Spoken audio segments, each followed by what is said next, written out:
Hello भाभी नेकपालो, आशा करती हूँ आप सभी लोग बहुत अच्छे होंगे। आप सबके मन में एक डाउट ज़रूर हो रहा होगा कि कटाप कितनी जाएगी। बहुत परेशान हो गए, हालांकि मैंने भी नेकपाल का पेपर दे रखा है। कटाप खोजने के चक्कर में लगभग मैं प्रतिदिन 50 वीडियो देखती हूँ कि इसकी कटाप कितनी जाएगी। अभी दोबारा आंसर की आई है, उसके बाद फिर लोगों ने एक नया नया कटाप बनाया है। बड़ी विचलित करने वाली बातें हैं। और मैं आप लोगों से एक चीज़ और कहना चाहती हूँ कि कटाप बहुत ज़्यादा नहीं जाने वाली है। 31 तारीख को जब मैं पेपर दे के आई तो मुझे भी लगा कि कटाप तो काफ़ी अच्छी खासी जा सकती है। मेरा सेंटर लखनऊ था। जब मैंने ट्रेन में मिलाया तो मेरे कटपीट के पूरे 80 से ऊपर ही बन रहे थे, 81 82 बन रहे थे। फिर जैसे ही रूम पे आई दूसरे दिन आंसर की आई, फिर मैंने मिलाया तो मेरा लगभग 78 प्लस ही बन रहा था। उसके बाद जब दोबारा आंसर की आई है उसके बाद मेरा जो फाइनल स्कोर है वो 76.50 है। मेरा ये प्रॉपर है। अगर इसके बाद और कोई कटाप आए हो सकता है तो ये और भी कम हो सकती है, इसलिए अब मैं चाहती हूँ कि दोबारा आंसर की ना आए। तो चलिए देखते हैं छोटी छोटी सी मैंने क्या गलतियाँ की जो सभी लोगों ने की है। जिन लोगों ने पेपर नहीं दिया है उनके लिए ये पेपर बहुत ईजी आया था। वो जो देते हैं वो कठिन आता है, जो वो नहीं देते हैं वो पेपर सरल आता है। आपके भी एक फ्रेंड सर्किल में ऐसे बहुत से लोग होंगे जो ये कहते हुए आपको मिलेंगे, क्योंकि उन्हें नेपाल का पेपर देने की आयोग ने अनुमति ही नहीं दी, क्योंकि वो पैट ही क्वालिफाई नहीं कर पाए हैं। ऐसे बहुत से नकारात्मक तत्व हैं जो आपको डिसमोटिवेट करते हैं। चलिए कुछ प्रश्न हैं उस पर डिस्कस कर लेते हैं। जो नहीं गलत होने चाहिए थे वो गलत हुए हैं, मेरे ही नहीं मैक्सिमम लोगों के। चलिए शुरू करते हैं।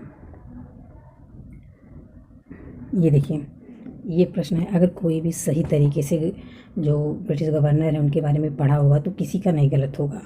यहाँ पे देखिए 1942 में जब भारत छोड़ो प्रस्ताव पारित किया गया तो भारत का वायसराय, मैंने पहली टिक में लॉर्ड लिनलिथ को लगाया था, सॉरी थोड़ा बोलने में हुआ।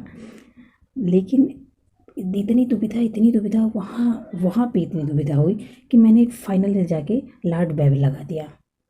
ये देखिए, ये गलती होनी नहीं चाहिए जो ये गलती हुई है। अब दूसरा प्रश्न आपको दिखाते हैं। ये देखिए, ये तो मैं जानती हूँ 2,12,000 जितने बच्चे अपीयर हुए हैं उसमें किसी का गलत होगा तो वो किसी में एक मैं भी हूँ। मेरा बहुलक गलत हुआ है। अगर किसी दो के बच्चे को बहुलक बता दिया जाए कि बेटा बहुलक वही है जो संख्या कई बार आई हो, तो वो भी आराम से बता देगा कि यहाँ बहुलक 3 होना चाहिए था। मैंने 3 पे एक बार सोचा भी नहीं है, मैंने सीधे 4 लगा के हम आगे बढ़े आए हैं। ये देखिए, ये तो कई लोगों का गलत हुआ है। ऐसा इसलिए हुआ है क्योंकि ये लगाने के बाद मेरी कुछ लोगों से झगड़े भी हो गए कि दांडी ही सही होगा, साबरमती नहीं सही हो सकता है। हालांकि ये पेपर 65 पीपीएससी में पूछा गया था, तब भी ये सवाल मेरा गलत था। लेकिन वो कुछ और ढंग से पूछा था। मेरा यहाँ कहना था कि ये साबरमती से तो यात्रा स्टार्ट किए थे, लेकिन दांडी में जाकर ये नमक बना कर कानून तोड़े, वहाँ से वो सत्याग्रह शुरू हुआ। हालांकि वो पर्पज़ नमक सत्याग्रह का लेके साबरमती से ही चले थे। तो यहाँ पे साबरमती उत्तर सही है। यहाँ पे मेरी गलती हुई। ये तो बहुत लोगों का नहीं, यहाँ मैक्सिमम लोगों का ये गलत हुआ है।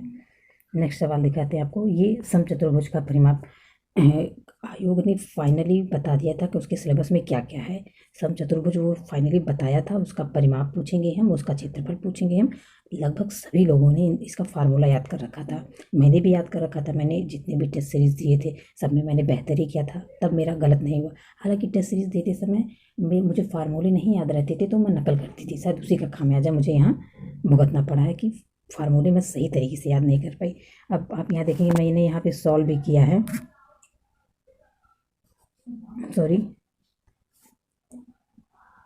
सॉरी थोड़ा सा गलती हो गई थी। तो यहाँ मैंने ब्रश नहीं लिया था, अब मैंने ये ब्रश ले लिया है।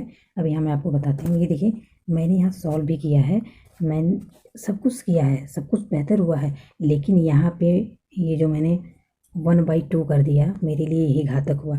नहीं तो उसके अनुसार 30 गुणे ये कितना है 12 करने पर आंसर आना चाहिए था 360। इसका उत्तर सही था 360 बी वाला। यहाँ पे देखिए कितनी छोटी गलती है ये तो मैं मानूंगी ये बहुत छोटी सी गलती है। ये जो मुझसे अगर मैंने यहाँ 2/2 ना किया होता तो मेरा ये सही था। मैं सही जा रही थी।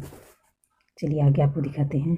हाँ, ये तो मैक्सिमम का सही मान के चले थे, बाद दोबारा आंसर की उनके इरादों पे पानी डाले हैं। यहाँ पे मैं बी के बारे में देखिए, मैंने सोचा बहुत है बी के बारे में। देखिए पहला तीसरा चौथा मैंने बहुत सोचा, लेकिन फाइनल जो डिसीजन आता है वो डी को मैंने लगा दी। देखिए पेपर एग्जाम हॉल में आपको नहीं समझ में आता है, बाद में आप देखते हैं तो आपको रियलाइज़ होता है, अपने ऊपर गुस्से भी आते हैं, फ्रस्ट्रेशन होता है। चलिए तब और भी देखा जाए।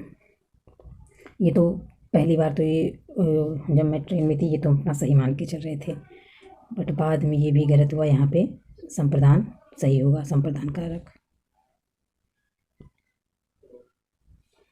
चलिए जो हो गया हो गया। चलिए फाइनली में हम कट ऑफ पे आते हैं। जैसे कुछ लोग एक सर्वे करवाते हैं, उसके अनुसार एक कट ऑफ देते हैं, तो उस सर्वे में जो बच्चे पेपर नहीं दिए रहते हैं वो 80 प्लस में 85 प्लस में लगाते हैं। हालांकि मैं इन सर्वों पे विश्वास नहीं करती, उन टीचरों को भी इन सर्वे के आधार पे कट ऑफ बनाने का कोई अधिकार नहीं है, क्योंकि इसमें जो बच्चे पेपर दिए रहते हैं वो नहीं कर दे पाते हैं सर्वे को।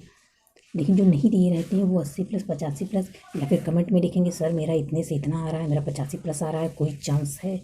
ये बताइए 100 प्रश्न में आप 85 प्लस हैं और आप पूछ रहे हैं सर कोई चांस है? या तो ये आप अन्य बच्चे को छिटकाने की कोशिश कर रहे हैं, कुछ आपका मतलब तो कुछ और ही है।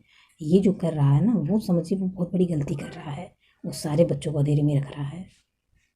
इसलिए इस सर्वे को मानिए मत, मैं आपसे बता रही हूँ फाइनल क्या जा सकता है।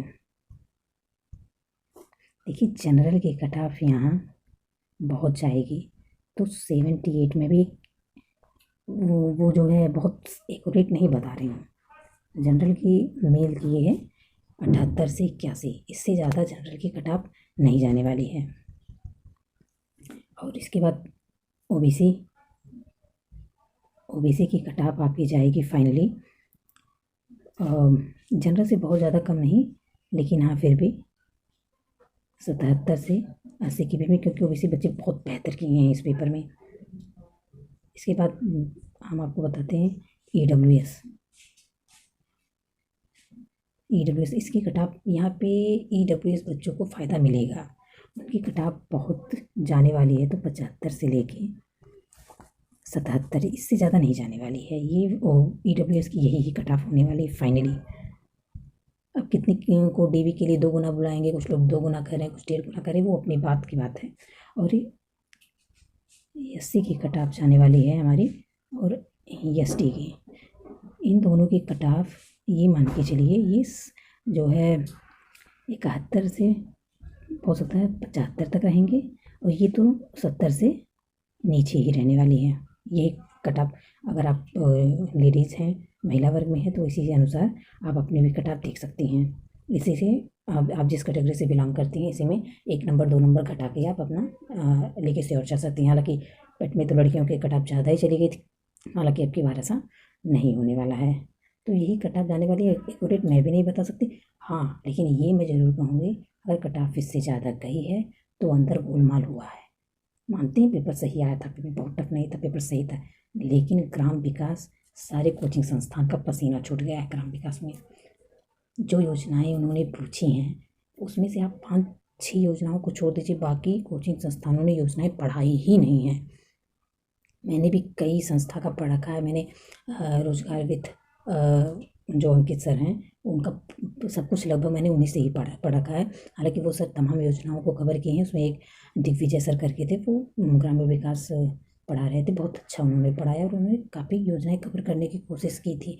लेकिन जितना योजनाएं पेपर में पूछी गई वो सारी योजनाओं तक पहुँच नहीं पाए थे, इसलिए ग्रामीण विकास में लोगों का बहुत ज़्यादा गलत हो गया, कुछ लोगों ने बहुत ज़्यादा टाइम ही नहीं किया। तो फाइनली यही रहने वाला, अगर कट ऑफ ज़्यादा जाती है तो अंदर कुछ गोलमाल होगा, अगर कट ऑफ यही रहती है, कट ऑफ यही रहने वाली है, उस हिसाब से आप अपना जोड़ घटा लीजिए। आपने मुझे इतनी देर तक सुना, इसलिए आपको बहुत धन्यवाद। चैनल पे नए हैं तो इसे सब्सक्राइब कर लीजिए, वीडियो पसंद आए तो इसे लाइक कर लीजिए। जय हिंद, जय भारत।